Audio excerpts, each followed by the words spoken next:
The Tabernacle of Moses, Lesson 1. God's standard of holiness for man, also called the Tabernacle of God. This lesson assumes that you already know that God called Moses to lead Israel from Egyptian bondage to the Promised Land. The lesson begins when Moses, under God's instructions, builds the tabernacle, a new way to worship for Israel. Israel will be worshiping using types and shadows. Types and shadows are a means by which God speaks to us through the things he has created. This is done by substituting spiritual realities, which are hid from the natural senses, with the natural things we are more familiar with. The Tabernacle, Exodus 25 through 40, Hebrews 9 through 13. What is the tabernacle? The tabernacle was a movable tent of meeting that God commanded Moses to build. God wanted to dwell among his people, the Israelites. He wanted to have fellowship with them and be able to communicate with them. The tabernacle and its courtyard were constructed according to a pattern set by God, not by Moses. Even though it's called the Tabernacle of Moses, it's the Tabernacle of God. We study the tabernacle to understand the steps the Lord laid out for a sinful people to approach a holy God. The tabernacle was built approximately 1440 BC and was the place where God dwelt with his people for 400 years. It was used from the time of the Exodus until the time of King Solomon, when the temple was built. The tabernacle was the center of the Israelite camp. The 12 tribes of Israel camped around the tabernacle in a special arrangement, as seen. Now we have the tabernacle. This curious looking structure plays an important role in the first half of the story of hope in the Old Testament. Later in our study, you will be directed to return to this visual to learn why and how this mobile tabernacle became a symbol of hope and promise for many God seekers who lived a long time ago. So now I have red arrows that will actually point directly on this replica to the things that you want to see. So number one, the gate of the court, the red arrow shows you where it exactly is. I know the numbering system shows you, but there are other things missing. So like the golden pillars, the pillars hold up this structure. They are made of acacia wood, however it's pronounced, and they are covered, overlaid with gold. And those pillars hold up this court wall, the gate of the court. Now the court fence is supported. They said 45 pillars. Here's the brazen altar, and here's where the sacrifice is put in. So they would come in the outer court, and they would bring their sacrifice. The priest would bind it to the altar, to the four horns of the altar, and burn the sacrifice. He would offer for the sins of the people. It's called a burnt offering. He would offer for their sins. And then we go into the laver and the molten sea. This bronze laver is where the priest would wash his hands and feet. If they didn't wash and they went in the tabernacle, then they died. So they had to wash their hands and feet. This is the first veil of the temple. That's the first veil, the curtain they have to go through to enter the holies. This is the tabernacle. Those two arrows in between it is contained the entire tabernacle with 2 rooms and no windows. This is the most holy place, the one room. That is the holy place, not most holy place, the holy place. One room. In it was the golden candlestick or lampstand. In it was the table of the showbread, the table of bread. and it was the altar of incense, or the golden altar. That is the altar where the priest offered for his sins, and he offered for the nation.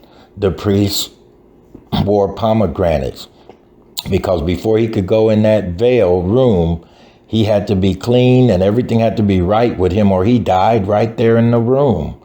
So sometimes they wouldn't hear from the priest. They'd need to hear those pomegranates at the bottom of his robe to know he's still moving around and he's not dead. So this golden altar had to burn incense, and it was always supposed to be a sweet smelling savor. And then we have the second veil. This veil is to allow access to the Holy of Holies. Only the high priest could come in there once a year.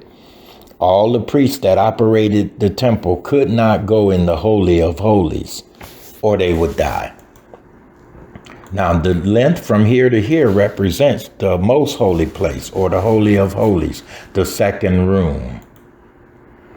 Here is the Ark of the Covenant in this room. This picture replica only shows the Ark of the Covenant, but there were other things in that room.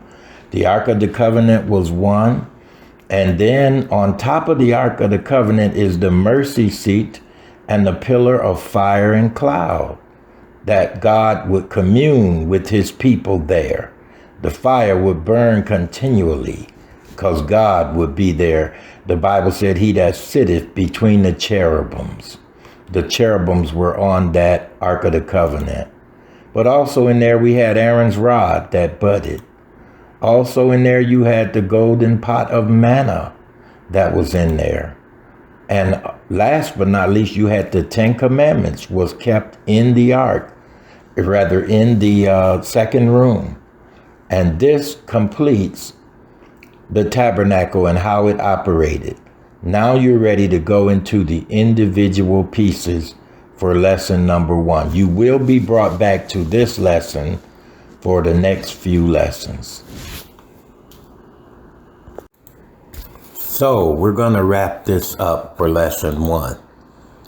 Here's the tabernacle, and there are 3 components, which will be lessons 2, 3, and 4. The first component is that from here to here represents the outer court. This is dealing with the body of man, and that will be explained in lesson 2. Then we have from here to here, which is the most holy place, or rather the holy place, which is the holy place and the inner court, which deals with the soul of man. That will be lesson 3. Then from here to here deals with the most holy place, which deals with the spirit of man. That is the entire tabernacle. It deals with the body, soul, and spirit of man. That will be lesson 4.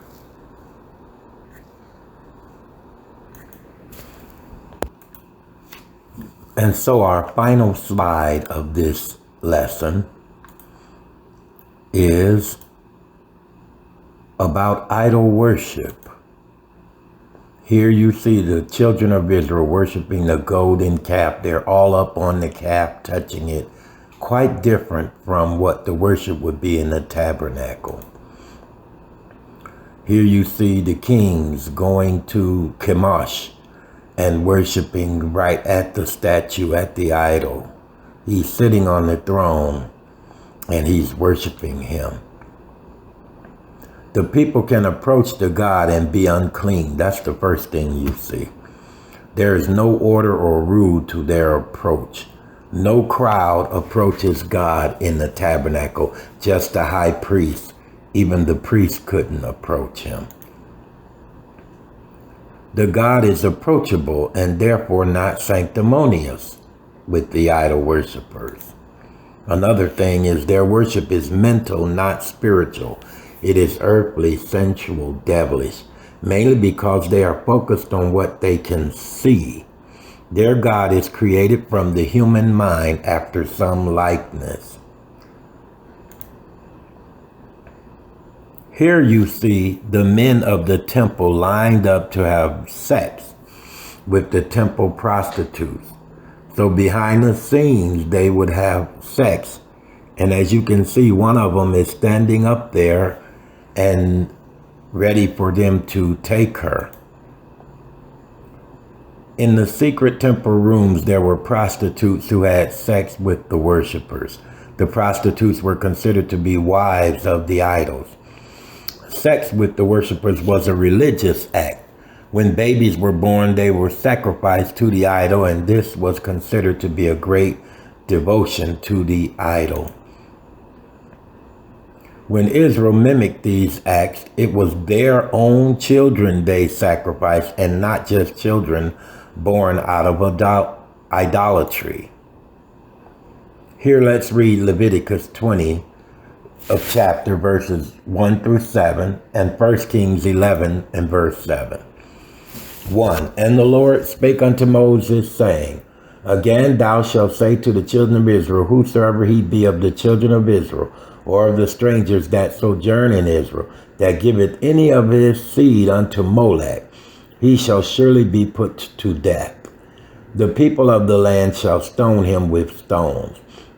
And I will set my face against that man, and will cut him off from among his people, because he hath given of his seed unto Molech, to defile my sanctuary, and to profane my holy name.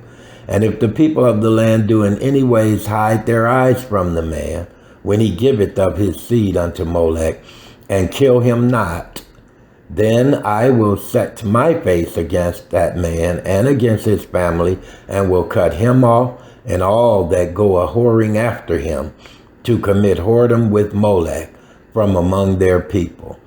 And the soul that turneth after such as have familiar spirits, and after wizards, to go a whoring after them, I will even set my face against that soul, and will cut him off from among his people. Sanctify yourselves, therefore, and be ye holy, for I am the Lord your God. Now we go to 1 Kings 11:7. Then did Solomon build an high place for Molech, the abomination of the children of Ammon. He built a high place for Molech after all what God commanded. So here's the two final lessons we take away. In idol worship, the God always took and never gave. He always required something from the people, material, even if it was their own children. And lastly, idol worship requires no faith. It is by sight and not by faith. Look at the pictures. Idol worship is by sight. I don't have time to go into the weeping for Tammuz and all the other stuff they did behind the scenes that they didn't show to people. Quite a difference between this and the tabernacle worship. And today, there's quite a difference between true worship and false worship. True worship is not just mental, it's spiritual. False worship is imagination and mental.